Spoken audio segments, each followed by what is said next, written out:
Hello to the pessimistic, optimistic, and everyone in between. My name is Connor Philippi, and welcome back to the Minnesotan Sports Podcast. And it's finally here, the most exciting few weeks of the season of the NFL before it then eventually just gets all silent. And we're not going to talk about that yet because that's the worst part of the entire year. But playoffs are here, and we got 2 games on Saturday, 3 games on Sunday, and then 1 on Monday that I am very much stressing about. But we're going to go through all the games, talk about pretty much the biggest key to the game, and then go over our predictions. So make sure you let me know in the comments what you think is going to be the outcome of these games, because there's a few of them that are kind of toss-ups. There's a few that it's going to be kind of surprising if the result doesn't happen the way I expect it to.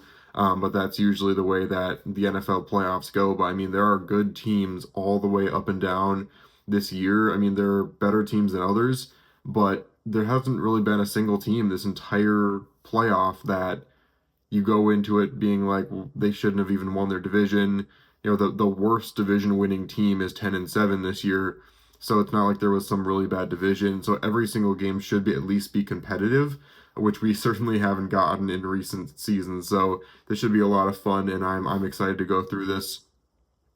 Disclosure: I won't be doing a playoff live stream like I've been doing the last couple of years. I just don't have time this weekend to do that, and I'd love to do it for the Vikings game, but I gotta experience that for myself, for good or for bad. So just so you know, in case you're curious, you're looking for it this year, I won't be doing a live stream, unfortunately. It's just one of those situations where I feel like I have to do a full game if I'm gonna do a live stream in order to make it worth it, and I don't have really the time this weekend to do a full game. But I am looking forward to sitting down and watching every single one of these games to some capacity. And we'll go over these games starting with Saturday, 3:30, the Chargers going up against the Texans. This should be a really interesting game. And it's a game that should be fun for me to watch because I just to disclose, I am the kind of person as a Vikings fan that likes to live vicariously through all the other teams that also haven't won yet. So anytime there's 2 teams playing that haven't won before, I get to like root for both of them and then hope they make it through the bracket. And so this is one of those types of games. But the Chargers and the Texans playing in a game where it feels like the Chargers have kind of been a team that, came out, no one really expected them to do as well as they did. You've got Harbaugh coming in, coaching this team, and I think a lot of people expected them to be better than they were, but didn't expect them to rise up to this potential because, even before Herbert got hurt last year, this team was nothing special, and it was just it seemed like a locker room type issue, and Herbert seemed frustrated. This year, I mean, you've definitely seen him barking at his offensive line a few times, but he seems happier. He seems more confident in both himself and his team, and this team in general has just been more successful. They've got a little more swagger. With them playing at SoFi most of the season, it just feels like they have almost an affinity already to be road warriors because even their home games, it's been a 50-50, if even that. So they are used to being the team that is being rooted against pretty much in all of their games. So they have that going for them. They are the favorite right now to win at a -3. The Texans, it just like, man, it just really, it's tough because you saw Tank Dell get hurt, carted off the field, and it just like last year, it feels like it blew up their entire team. And last year they were able to somehow make it to that divisional round. They were able to rally. They're going to have to do the same thing this year if they're going to make it to the next round. They need to play better in this week than they played the last 3 weeks combined if they're going to beat this Chargers team. This is a Chargers team that can score at any moment. Ladd McConkey kind of came out of nowhere, and they've got some other good options. Quentin Johnson obviously has to have a good game, and his bad games are horrible games, so he needs to make sure that he has a good game and doesn't drop those passes. The Texans, without Dell, have been really bad the last few weeks. They need to find a way to get back to being that Texans team, regardless of who's on their roster that they showed last year. I personally think the Chargers are going to win this game. I just feel like the momentum is trending so far down for the Texans right now, and it's a situation that's not really in their control with losing Tank Dell. but it's a situation they're going to have to deal with, and they haven't been dealing with it well the last few weeks without him. So I am going to say that the Chargers win this one. It should be a pretty close one. The Chargers do have an affinity for losing games that they're projected to win in the playoffs. We saw it when they went up by 20 against the Jags and lost that game, but we'll have to see what happens. I do expect the Chargers to win this game and move on to the next round. Then we have a 7 o'clock game. I could talk end over end about how frustrating it is that the NFL decided to do a streaming service exclusive game in the playoffs. I think they did it last year as well. And I mean, I do have Prime Video. I'm just saying, for the people that don't have it, it's absolutely ridiculous that you have a NFL playoff game that is exclusive to people. It's stupid, and it's gonna be eventually it's gonna be that way for half the games, and that's what sucks about it. There's gonna be a Netflix game, there's gonna be a Prime Video game, a Peacock exclusive game, and people can't afford that many subscriptions. I know I can't, but thankfully I have Prime Video, so I'll watch this game, and it should be an interesting one because this is a game where, again, momentums are trending in such an opposite direction.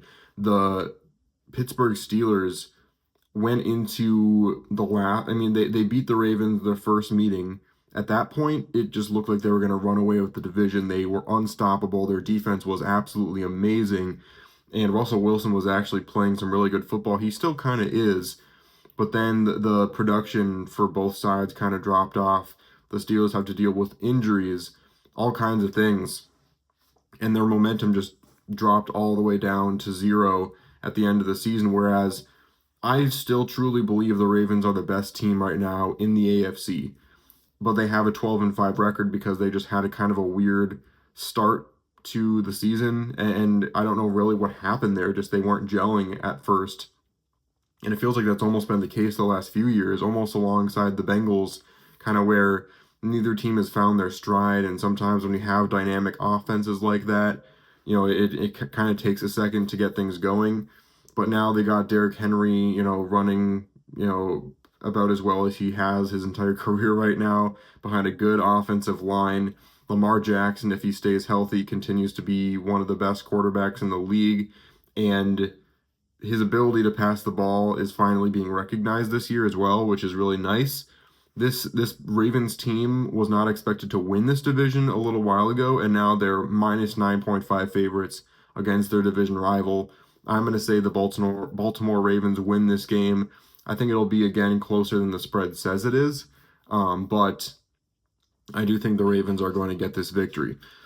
Then we move on to the Sunday games. There's 3 Sunday games. The first one at noon, Broncos at Bills. And to preface it, I do think this is going to be another game where the spread is not quite going to be covered because I do think this is going to be another close game. The Broncos are a team that I usually don't have a problem with, but in this whatever span that Sean Payton's their coach, I'm going to hate them. And I will always hate Sean Payton. Just the worst. So definitely rooting against the Broncos in this game. But I will admit, Bo Nix has been phenomenal this year. He, was streaky at certain points in the season, but he was the type of quarterback that this Broncos team needed. Just a guy that would reignite this team and give it its identity with the good and with the bad. They just needed an identity. And he's been raw at times, but he has, for the most part, been really good this season. And Buffalo enters this with a -8, but Buffalo, I feel like, also was a team that, had its ebbs and flows this season. Josh Allen was able to take the fact that he was supposed to have no wide receivers, and he ran with it, literally and figuratively, running the ball well. And then, he just has that factor, that elite factor that the best quarterbacks in the league have, that it doesn't matter who you're throwing the ball to, you're going to get it to them. And obviously with better wide receivers, this team would be easily the best team in the league. But I still do think they have enough with Josh Allen at QB and their defense kind of starting to help hold their own. Not to mention the fact that this Bills team is 8-0 at home this season. The Broncos are going to keep it close. I think this is going to be actually a pretty defensive battle if my projection is correct. It feels like one of those games that's shaping up to be a shootout, and then it'll end up being disappointing offensively. But I do think the Bills will have a really good second half of this game and will surge ahead and eventually get some late touchdown to go up by 2 scores and win this game. I do think it'll be below the -8 because I think it'll probably be some last second score by the Broncos, missed onside kick or something like that. But I do say that the Bills take home this victory. Then we have the Packers and the Eagles. Now I've seen TikToks where like the Packers are comparing this matchup between them and the Eagles to the one in, what was it, 2010 or whatever year they won the Super Bowl, where it was the Packers at 6 and the Eagles at number 3. But both teams were 10-6. That Eagles team only won that division because it was a really bad NFC East that last year. And the Packers are somehow like, you swipe and it compares the two to this year. It's just laughable to me. The Packers are going to get destroyed in this game. If the game, I lost my train of thought. But if the game is anything like the past few games the Packers have played against running backs, it's going to be rough. Saquon Barkley is going to run all over this team. It's as simple as that. He's got fresh legs coming off of being arrested, which is even worse for them. And this Packers offense just has not looked that great the last couple weeks. Obviously, the few weeks before that were pretty good, but Jordan Love seems to have cooled off a little bit going into these playoffs, where last year he was absolutely red hot going into the playoffs. And everyone's comparing this to playing the Cowboys, but come on, it's the Cowboys. As much as I hate to admit, the Eagles are a much better team this year than the Cowboys were last year, and they've actually beat some pretty good opponents this year so far.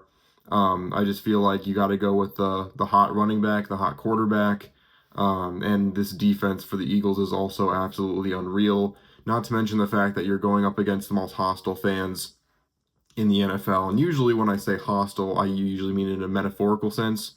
The Eagles fans are hostile, literally, physically abusive and verbally abusive towards players and opposing fans. They're just absolutely horrendous. After the stories I heard the Lions-Vikings game, maybe the Lions are worse than them now, but Eagles obviously one of the worst fan bases in the league for that reason, and I stand by that. So that's also a factor. You're going up against that where you're fearing for your safety on the sidelines as well. So all of those factors, the Eagles are pretty easily going to win this game. I do think that'll be a multiple score affair. Somehow the spread for Eagles-Packers is better than the Bills-Broncos. The Eagles with a -4.5, Buffalo -8. That should be flipped. This should be a much closer game for Broncos and Bills, and the Eagles will run away with this one, maybe even by the third quarter. The Commanders at the Buccaneers. This is probably going to be my most anticipated, besides obviously Vikings-Rams, this is going to be my most anticipated game of the week because it's got a team in the Buccaneers that are trying to prove themselves. You got Baker Mayfield, who, he had a pretty good run last year and then got knocked out by the Lions in the second round of the playoffs. But he has played very well. He has given up some interceptions, thrown 16 on the season, but he made up for that with 41 TDs, 4,500 passing yards. I mean, it's just incredible what he's done and how he's revived his career. Mike Evans just completely transformed into the prime version of himself, this late into his career, which is insane as well. The Buccaneers still have a defense that is a force to be reckoned with. Obviously not the same as when Brady was there, but they still, especially their defensive line, absolutely unbelievable. The Commanders, on the other hand, it just feels like this is a Commanders offense that it's one of those where you open the bottle and they are just going to be amazing after that bottle is opened, but you just don't know when that bottle will open. Like it feels like they haven't been good across even 3/4 of a game all season, but the 1 or 2 quarters they are playing well, they absolutely demolish the competition. They need to find some way to put together all 4 quarters. And if they can do that, they're scary, not just in this game, but throughout the rest of the playoffs. But if they get off to a slow start, that's not going to fly against some of these better teams. I mean, the Eagles, Jalen Hurts was hurt in that game. If it had been the full Eagles staff, they wouldn't have even had a chance to catch up in that one. A few other games where they caught up in the last few minutes, like I think it was against the Cowboys, they almost pulled off the upset victory there. But against a team like the Buccaneers and with Baker Mayfield and this high-scoring offense, you're not going to have that same luxury. You have to be on from the get-go, and if they can do that, then they can win this game.